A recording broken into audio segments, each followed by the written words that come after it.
Hello friends, स्वागत है आपका एनसीईआरटी क्लासेस के ऑनलाइन प्लेटफॉर्म पर। साथियों, जैसा कि हम लोग हिंदी के पेपर को प्रीवियस ईयर के पेपर में पैसेज और जैसे प्रश्न आए हुए हैं, चूँकि सिलेबस आपका पूरा करा चुके हैं, आज हम आपको पेपर के माध्यम से बताना चाह रहे हैं कि आपको किस ढंग से प्रश्नों को हल करना है। उसी क्रम में आज का ये हिंदी का पेपर है। आपका यहाँ पे पैसेज दिया हुआ है। अब पैसेज से 10 से 15 नंबर का सवाल आ जाता है। अब ये 10 से 15 नंबर आप कैसे करेंगे, इनके बारे में समझिए। अब यहाँ 10 से 15 नंबर आपके फ्री में हो सकते हैं। कैसे हल किया जाता है देखते हैं। आपका पैसेज है, इस पैसेज को हम लोग पहले नहीं पढ़ेंगे, पहले पढ़ेंगे हमारा टाइम बर्बाद होगा। सबसे पहले हम अपने प्रश्नों को देखेंगे। आप देखिए यहाँ पर प्रश्न क्या है। पहला प्रश्न कह रहा है, छोटे बच्चे की पुस्तक का विषय मुख्य रूप से होना चाहिए। अब हम यहाँ पे देखेंगे कि छोटे बच्चे की जो पुस्तक है, अब इसको पढ़िए कहाँ लिखा हुआ है। कहानियाँ बहुत अधिक लंबी, जटिल, बहुत ज़्यादा घटनाएं, पात्र। अब ऐसे ही पढ़ते जाइए। आप जब पढ़ेंगे तो पढ़ते पढ़ते आपको समझ में आ जाएगा कि जो छोटे बच्चे की पुस्तक है कैसी होनी चाहिए। उदाहरण के लिए, लौटते समय रास्ते में कुत्ते से डर लगना। इस वर्ग के बच्चों की कहानियों की एक विशेषता होती है शब्दों, वाक्यों, घटनाओं की पुनरावृत्ति। अब बच्चों को मज़ेदार शब्दों और वाक्यों को दोहराना अच्छा लगता है। आप किसी बच्चे को खेलते हुए देखिए, आपको सबूत मिल जाएगा। इसके अतिरिक्त उन बच्चों में पढ़ने की प्रवृत्ति हासिल करने में मदद मिलती है जो अभी सीखने की प्रक्रिया में नहीं है। अब इस देखिए, इस स्तर की कहानियाँ, मतलब ये जो पैराग्राफ है ये छोटे बच्चे से रिलेटेड पैराग्राफ है। यहाँ पर देखिए दिया हुआ है पहला क्वेश्चन कि जो छोटे बच्चे की पुस्तक का विषय रूप मुख्य रूप से होना चाहिए। राजा रानी से रिलेटेड दिया ही नहीं है। नैतिक मूल्य उन्हें समझ में ही नहीं आएगा छोटे बच्चों को। तो छोटे बच्चे क्या होते हैं, अपने आसपास की दुनिया से जल्दी जुड़ते हैं, आपको पता ही है। अब कहानी उनकी अगर रोज़मर्रा की हो तो रोज़मर्रा के अनुभव, जैसे घर हो गया, स्कूल हो गया, खेल हो गया, ऐसे कहानी इन बेस पे आधारित हो तो वे बहुत बेहतर ढंग से जुड़ाव महसूस करते हैं। इसलिए छोटे बच्चे की जो पुस्तक का विषय होना चाहिए, कैसे होना चाहिए, दैनिक जीवन से रिलेटेड विषय होना चाहिए, जो उनके रोज़मर्रा के अनुभवों से जुड़ा हुआ विषय होना चाहिए, जिससे वो जल्दी से जुड़ाव महसूस करने लगे। तो कौन सा? थर्ड ऑप्शन आपका सही हो जाएगा। एक बार आपने देख लिया। अब देखिए अगला प्रश्न, बच्चों को कैसे शब्द दोहराना अच्छा लगता है? सरल, जटिल, लंबे, मज़ेदार। अब देखिए बच्चे कैसे शब्द दोहराना अच्छा लगता है। यहाँ पर आप देखिए छोटे बच्चों के लिए रोज़मर्रा की समस्याएं, घटनाएं पुस्तक का विषय हो सकती हैं। आ गया ना। अब यहाँ पर जैसे ही पढ़ेंगे, ये देखिए मज़ेदार शब्द, वाक्य दोहराना अच्छा लगता है। बच्चों को मज़ेदार शब्द और वाक्य दोहराना, कौन सा? 4 ऑप्शन सही हो जाएगा। बस आप वर्ड को पकड़ते जाइए प्रश्न में। बस सीखने की प्रक्रिया में पुनरावृत्ति का महत्व है, क्योंकि अब देखिए सीखने की प्रक्रिया में जो पुनरावृत्ति है उसका महत्व है। क्योंकि अब देखिए ऑप्शन देखिए, बच्चे को कहानी याद हो जाती है, इसके लिए घटनाएं याद हो जाती हैं, पढ़ने में कुशलता प्राप्त होती है, लिखने में कुशलता प्राप्त होती है। पुनरावृत्ति का जो महत्व होता है किसके लिए होता है? पढ़ने में कुशलता प्राप्त होती है। कौन सा? थर्ड ऑप्शन सही होगा। आप इसको जब पैराग्राफ को पढ़ेंगे तो इसमें आएगा, ये देखिए। इसके अतिरिक्त पुनरावृत्ति में उन बच्चों को पढ़ने में प्रवीणता मतलब ही होता है क्या? कुशलता प्राप्त होती है। तो कौन सा? थर्ड ऑप्शन सही हो गया। किस ढंग से कर रहे हैं सवाल, कितने सरल ढंग से, और समय भी बच रहा है आपका। पुस्तक चुनते समय कम महत्वपूर्ण है क्या? विषय, सामग्री, आयु वर्ग और कीमत। सबसे ज़्यादा क्या पुस्तक के चयन का आधार क्या होना चाहिए? यहाँ पे पुस्तक चुनते समय कम महत्वपूर्ण है। अब इसमें दे रखा है क्या? विषय, सामग्री, आयु वर्ग, ये तीनों महत्वपूर्ण हैं। सबसे महत्वपूर्ण अगर नहीं है तो क्या है? कीमत। तो कौन सा? आपका fourth option is the right answer. Next question. अब देखिए छोटे बच्चे में छोटे शब्द क्या है? विशेषण है। कौन सा? गुणवाचक। बिल्कुल आपका गुणवाचक विशेषण है, क्योंकि उसकी छोटा छोटा क्या बता रहा है? उसकी विशेषता बता रहा है। कैसा? गुणवाचक विशेषक है ना। इसलिए चूंकि बच्चे छोटे हैं, मतलब बहुत छोटे हैं, इसलिए उनकी ये विशेषता गुणवाचक में जाएगी। कौन सा? फर्स्ट ऑप्शन सही हो जाएगा। अब यहाँ पर आ गया है पुनरावृत्ति का संधि विच्छेद। अब पुनरावृत्ति जो है किससे रिलेटेड है? विसर्ग संधि से रिलेटेड है। इसलिए पुनरावृत्ति के संधि के बारे में हम लोगों ने चर्चा किया हुआ है, वीडियो को प्लेलिस्ट में है, जाके देख भी सकते हैं। पुनः धन आवृत्ति हो जाएगा। कौन सा? थर्ड ऑप्शन सही हो जाएगा। पुनरावृत्ति का क्या हो जाएगा? पुनरावृत्ति का पुनः धन आवृत्ति। नेक्स्ट, ये आवृत्ति है, पुनः धन आवृत्ति सेकेंड ऑप्शन इधर राइट आंसर हो जाएगा। यहाँ पर देखिए पुनः धन आवृत्ति सेकेंड ऑप्शन में है, कौन सा सेकेंड ऑप्शन सही हो जाएगा। नेक्स्ट क्वेश्चन, नेक्स्ट इसमें है निम्न में से कौन सा शब्द कारक चिन्ह नहीं है। अब कारक चिन्ह आपको पता है, के लिए होता है, की भी होता है, से भी होता है, और क्या है, और कारक शब्द नहीं है, और एक प्रकार का संयोजक है, कौन सा, कंजक्शन है, इसलिए आपका फोर्थ ऑप्शन सही हो जाएगा। नेक्स्ट क्वेश्चन क्या कह रहा है, पुस्तक का चयन के आधार पर करना चाहिए। अभी आपने पैराग्राफ पढ़ा तो क्या हुआ, आयु वर्ग के आधार पर करना चाहिए, उसमें लिखा हुआ पैराग्राफ में। तो ये आपने प्रश्न पैराग्राफ के अकॉर्डिंग कितने कम समय में पूरा कर लिया। इसी प्रकार अब देखिए दूसरा पैराग्राफ है, दूसरा पैराग्राफ में भी हमको पढ़ना बाद में है, पहले हम डायरेक्ट किस पे चलेंगे, आपके प्रश्नों पर। 129 नंबर का प्रश्न करा, चिनार का तना होता है, ऑप्शन दे रखा है चिकना, खुरदरा, भुरभुरा, कटीला।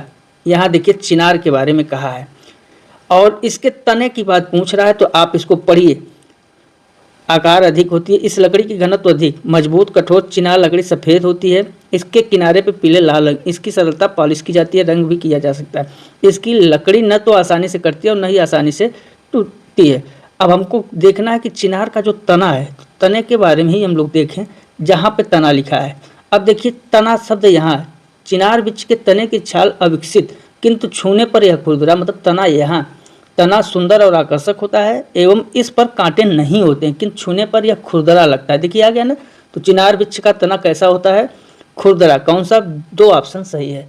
बहुत आसानी से ही कर ले जाएंगे आप लोग पैसेज के बारे में जो परेशान होते हैं। अब यहाँ पर देखिए चिनार वृक्ष अपनी छाल का रंग कब बदलता है।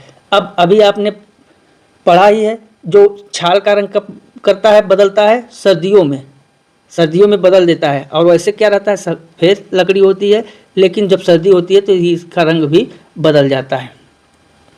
नेक्स्ट देखिए, इनमें से कौन सा शब्द समूह भिन्न है, लंबी दरारें, पुराने वृक्ष, धूसर छाल, चिनार वृक्ष। अब देखिए चिनार वृक्ष क्या है, चिनार वृक्ष अलग है, क्यों, लंबी दरारें, पुराने वृक्ष, धूसर छाल, इन सब में देखेंगे तो लंबी क्या है, विशेषण, दरारें विशेष, पुराने विशेषण, वृक्ष विशेष, धूसर विशेषण और छाल विशेष। लेकिन चिनार वृक्ष क्या है, चिनार वृक्ष एक संज्ञा पद है, ठीक। तो कौन सा, आपका फोर्थ ऑप्शन इसमें अलग है। किस ढंग से समय लग रहा है। अब इसमें देखिए चिनार की लकड़ी होती है पीली, लाल, सफ़ेद, काली। अभी हम लोगों ने चर्चा किया चिनार की लकड़ी कैसी होती है, सफ़ेद होती है। थर्ड ऑप्शन सही हो जाएगा। बहुत जल्दी आप लोग हल कर ले जाएंगे। अतः कीमती फर्नीचर आदि इसमें नहीं बनाए जाते। वाक्य में विशेषण शब्द, कीमती क्या है, कीमती ही इसमें तो विशेषण है। कौन सा, फर्स्ट ऑप्शन आपका सही हो जाएगा। फर्नीचर संज्ञा है और संज्ञा से पहले क्या लगता है, संज्ञा सर्वनाम से पहले जो लगता है वही विशेषण कहलाता है। नेक्स्ट देखिए, समूह से भिन्न, कभी कभी अव्यय, लंबी लंबी, पतली दुबली। अब देखिए यहाँ पर पतली दुबली अलग है, कभी कभी, लंबी लंबी, लाल लाल, ये क्या है, पुनरावृत्ति भी हैं, क्या है, पुनरावृत्ति। लेकिन पतली दुबली आपका समानार्थी में आएगा। तो कौन सा, third option is the right answer, यही अलग है। नेक्स्ट क्वेश्चन क्या कर रहा है, नेक्स्ट कर रहा है, इसमें चिनार की लकड़ी का कौन सा गुण नहीं है, आसानी से कट जाती है, आसानी से नहीं कटती है, आसानी से नहीं टूटती है, आसानी से पॉलिश हो जाती है। हमको गुण नहीं है, देखिए आसानी से कटती नहीं है, यही इसका गुण नहीं है, बहुत आसानी से कट जाती है। कौन सा, दो ऑप्शन सही है। पैराग्राफ आप पढ़ लीजिएगा, बस आपको पैराग्राफ जैसे एक बार दिमाग से पढ़ लिए तो फिर पढ़ने की भी ज़रूरत नहीं होगी, और नहीं तो बस प्रश्न पढ़िए, उसी को ढूंढिए। जैसे तने के बारे में कहा, अब यहाँ देखिए पढ़ने की कुशलता में सर्वाधिक महत्वपूर्ण क्या है, शब्द पढ़ना, अर्थ निर्माण, तीव्र गति, उच्चारणगत शुद्धता। आप पढ़ाई किस लिए करते हैं, पढ़ने में सबसे ज़्यादा क्या है, पढ़ने में सबसे ज़्यादा कौन सा जो है कि सर्वाधिक महत्वपूर्ण कौन सा है, शब्द पढ़ना है कि अर्थ निर्माण, तीव्र गति या उच्चारण की शुद्धता। आप पढ़ने का अर्थ क्या होता है, पढ़ने का अर्थ कंडीशन महत्वपूर्ण की बात, पढ़ाई इसीलिए करते हैं कि उसको हम लोग अर्थ निर्माण कर सकें। क्यों, क्योंकि इसका मुख्य उद्देश्य ही होता है अर्थ को समझना। बिना अर्थ समझे आप कैसे पढ़ पाएंगे, वो तो केवल वाचन कहलाता है। वो जो हम लोग पढ़ते हैं बिना अर्थ समझे पढ़ते हैं उसको वाचन कहा जाता है, न कि पढ़ना कहा जाता है। तो कौन सा यहाँ अर्थ निर्माण ऑप्शन होगा, ध्यान दीजिएगा। नेक्स्ट क्वेश्चन, संयुक्त परिवारों में बच्चों का भाषा विकास अपेक्षाकृत बेहतर होता है, इसका आधार है बड़ों की परिपक्व भाषा, बच्चों द्वारा अनुकरण, परस्पर अंतःक्रिया। देखिए जहाँ पर बच्चे और बड़े मतलब यम के ओ और बच्चे एक दूसरे से परस्पर अंतःक्रिया, परस्पर बातचीत करेंगे, परस्पर दोनों बच्चों को अवसर देंगे बात करने के लिए, सामाजिक संवाद होगा, वहाँ पर ही जो है भाषा का विकास होगा। किसके अनुसार? वाइगॉस्की के अनुसार। तो कौन सा? परस्पर अंतःक्रिया। थर्ड ऑप्शन सही हो जाएगा। नेक्स्ट क्वेश्चन कह रहा है भाषा के माध्यम से बच्चों का ज्ञान क्षेत्र भी विस्तृत होता है, जिसमें सर्वाधिक योगदान है राष्ट्रीय समाचार पत्र पत्रिकाओं का, नहीं बाल साहित्य पुस्तकों का। भाषा माध्यम बच्चों का जो ज्ञान है, बच्चे क्या होते हैं, बच्चों को कल्पनाशील बनाता है। क्या? बाल साहित्य। बाल साहित्य की जो पुस्तकें हैं वो कल्पनाशील बनाती हैं और वो बाहरी दुनिया के जो बाहरी दुनिया की जानकारी है उसके समझ स्तर को भी प्रदान करती हैं। तो कौन सा? Second option is the right answer, बाल साहित्य की पुस्तकों पर। नेक्स्ट क्वेश्चन, नेक्स्ट है आपका प्राथमिक स्तर पर भाषा सीखने सिखाने की सबसे पहली शर्त। सबसे पहली शर्त क्या है? सरल पाठ्य पुस्तक। दूसरा ऑप्शन निवेश समृद्ध संप्रेषण का। प्राथमिक स्तर किस पर भाषा सिखाना होगा? तो उसके लिए हमें संप्रेषण का वातावरण, माहौल जो है, माहौल समृद्ध होना चाहिए। क्यों? क्योंकि बच्चा जो है अपने मदर टंग भाषा को अर्जित करता है। वो चॉम्स्की महोदय के अनुसार जो भाषा अर्जन का सिद्धांत दिया है उसमें बच्चा भाषा को अर्जित करता है और अर्जन की क्रिया क्या होती है? प्रभावित होती है कहाँ से? वातावरण से। अच्छा वातावरण अच्छे ढंग से बच्चा सीखेगा। अगर वातावरण समृद्ध नहीं होगा तो बच्चे की भाषा में रुकावट आ जाएगी, वो सीख नहीं पाएगा सही ढंग से। तो समृद्ध संप्रेषण का वातावरण होना बहुत जरूरी है। नेक्स्ट क्वेश्चन, ये सारे प्रश्न हम लोग चर्चा कर चुके हैं, इन सारे सिद्धांत के बारे में भी चर्चा हम लोगों ने किया हुआ है, वीडियो प्लेलिस्ट में आप लोग देख सकते हैं। अब अगला प्रश्न कर रहा, पहली कक्षा जो पहली है, दूसरी कक्षा में अनेक बच्चे हिंदी भाषा सीखते समय अपनी मातृभाषा का प्रयोग करते हैं। मातृभाषा क्या है? मातृभाषा स्वीकार्य है क्योंकि ये बाधा नहीं, रिसोर्स के रूप में कार्य करती हैं। इनको जो है टोकना नहीं चाहिए, इसलिए क्या होगा? एक्सेप्टेबल है आपका मदर टंग, इसलिए first option is the right answer. Next question, Rupa चौथी कक्षा को पढ़ाती है। उन्होंने गुजराती लोक कथा मुफ्त ही मुफ्त पढ़ाने के बाद बच्चों से पूछा कि उनकी भाषा में आदर के लिए किन शब्दों का प्रयोग किया जाता है। जैसे गुजराती में भाषा में भाई बहन का प्रयोग किया जाता है। रूपा का उद्देश्य क्या था? रूपा का उद्देश्य भाषाओं को जानना था? नहीं, क्योंकि रूपा देखिए बच्चे हिंदी मातृभाषा के रूप में अपने गांव के वातावरण में सीखी हुई भाषा प्लस हिंदी या जहां जिस क्षेत्र के हैं उस क्षेत्र की भाषा को जानते होंगे। बट रूपा गुजराती में उन्हें लोक कथा को मुफ्त ही मुफ्त पढ़ाती है।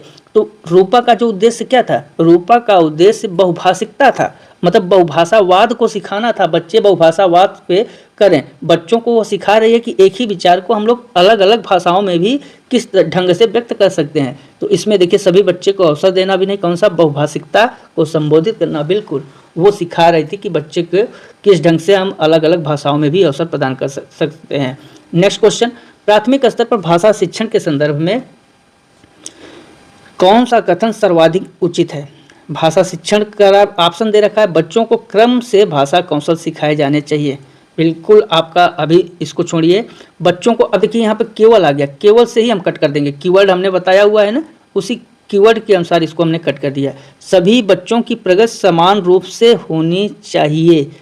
बच्चों की जो प्रगति है वो समान रूप से कैसे हो जाएगी? जब विभिन्नता अलग है, सभी बच्चों का वातावरण अलग होगा तो उनका जो है कैसे ये प्रगति समान रूप से होगी? तो ये भी आपका गलत होगा। बच्चों को विभिन्न प्रकार का बाल साहित्य पढ़ने के अवसर दें। एक ऑप्शन से बेहतरीन है आपका 4 ऑप्शन, इसलिए कौन सा? 4 ऑप्शन सही हो जाएगा। क्योंकि जो बाल साहित्य है, बाल साहित्य से बच्चों की रुचि और पढ़ने की क्षमता दोनों ही बढ़ते हैं, इसलिए आपका 4th ऑप्शन सही हो जाएगा। नेक्स्ट क्वेश्चन कह रहा है बच्चों के भाषा विकास के लिए जरूरी है कि बच्चों को अनुकरण के लिए प्रोत्साहित करना, भाषा प्रयोग के अवसर देना, व्याकरण सीखने के लिए प्रोत्साहित। भाषा विकास के लिए क्या होगा? प्राथमिक स्तर पर बच्चा है तो ग्रामर तो सीखेगा नहीं, साहित्य पढ़ने पे पुरस्कार देना ये तो प्रेरित करेगा, लेकिन ये सही है नहीं बच्चों के लिए विकास में सीखने में। भाषा विकास के लिए सबसे जरूरी होता है भाषा प्रयोग के अवसर देना। बच्चों को जितना ज़्यादा अवसर देंगे, जितना ज़्यादा बच्चों को अवसर दिया जाएगा, व्याकरण को रटाया नहीं जाएगा, बार बार इस्तेमाल करके सिखाया जाएगा, उतना ही बच्चों में भाषा का क्या होगा, विकास होगा। तो सेकेंड ऑप्शन आपका सही हो जाएगा। नेक्स्ट क्वेश्चन, माया अक्सर जो शब्दों को लिखते समय अक्षरों को छोटा बड़ा लिखती है, उनके बीच समान दूरी नहीं रख पाती। माया संभवतः के कारण ऐसा करती है। अब यहाँ पर देखिए किससे लिख रही है, तो लिखने में अक्षमता हो रही है। तो लिखने में अक्षमता का कारण क्या होता है, डिस्ग्राफिया। लिखने में जो अक्षमता होती है उसको हम लोग डिस्ग्राफिया के नाम से जानते हैं, इसलिए आपका थर्ड ऑप्शन सही हो जाएगा। देखिए क्या डिस्ग्राफिया के बारे में हम लोगों ने नहीं चर्चा किया, पूरा हम लोगों ने चर्चा किया हुआ, आप वीडियो जाके देख सकते हैं, नहीं इन प्रश्नों के माध्यम से समझ सकते हैं। नेक्स्ट क्वेश्चन आपका है भाषा अर्जन का सिद्धांत। अब देखिए भाषा अर्जन सिद्धांत की बात हम लोग कितनी बार किए हैं, नॉम चॉम्स्की का है ये। नॉम चॉम्स्की के अनुसार जो भाषा अर्जन बच्चों में भाषा सीखने की क्षमता है वो क्या है, जन्मजात होती है, यही उनका सिद्धांत है। नेक्स्ट क्या कर रहा है, नेक्स्ट क्वेश्चन, बच्चों की लेखन क्षमता का आकलन करने की दृष्टि से कौन सा प्रश्न सर्वाधिक बेहतर है। अब यहाँ पर देखिए बहादुर बित्तों शीर्षक कहानी लिखिए। सेकेंड ऑप्शन कर रहा है बहादुर बित्तों कहानी का अंत बदल कर लिखिए। और थर्ड ऑप्शन क्या कर रहा है, बहादुर बित्तों में संज्ञा शब्दों को चिन्हित कीजिए। फोर्थ, बहादुर बित्तों कहानी को शीर्षक दीजिए। अब यहाँ पर आप देखेंगे अंत बदलने की बात कर रहा है।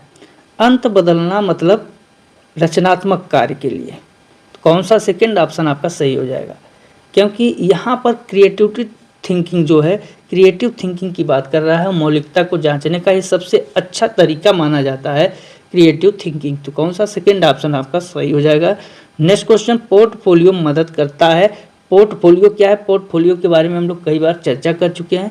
पोर्टफोलियो आपका मदद करता है किसमें, पोर्टफोलियो मदद करता है कार्य को संचित करने में, नहीं बच्चों को भयमुक्त वातावरण में भी नहीं, क्रमक प्रगति का आकलन, जो क्रमिक प्रगति है। चूँकि पोर्टफोलियो क्या है, पोर्टफोलियो आपका क्रमिक प्रगति का आकलन है। क्या है, यह बच्चों के कार्यों का संग्रह होता है, बच्चों के कार्यों का संग्रह है जो समय समय पे उसके विकास और सीखने की प्रक्रिया को दर्शाता है। कौन, फोर्थ ऑप्शन आपका सही हो जाएगा। नेक्स्ट क्वेश्चन,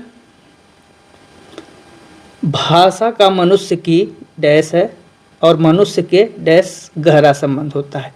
अस्मिता व्यापार, व्यवहारिकता व्यवहार, अस्मिता विचार, वैचारिकता और व्यवहार। तो भाषा का मनुष्य की किसके साथ, भाषा का मनुष्य की अस्मिता और विचार के साथ गहरा संबंध होता है, क्योंकि जो हमारी पहचान है, आइडेंटिटी है, हमारे विचारों को व्यक्त करने का माध्यम है। और ये अस्मिता मतलब आइडेंटिटी, पहचान ही है।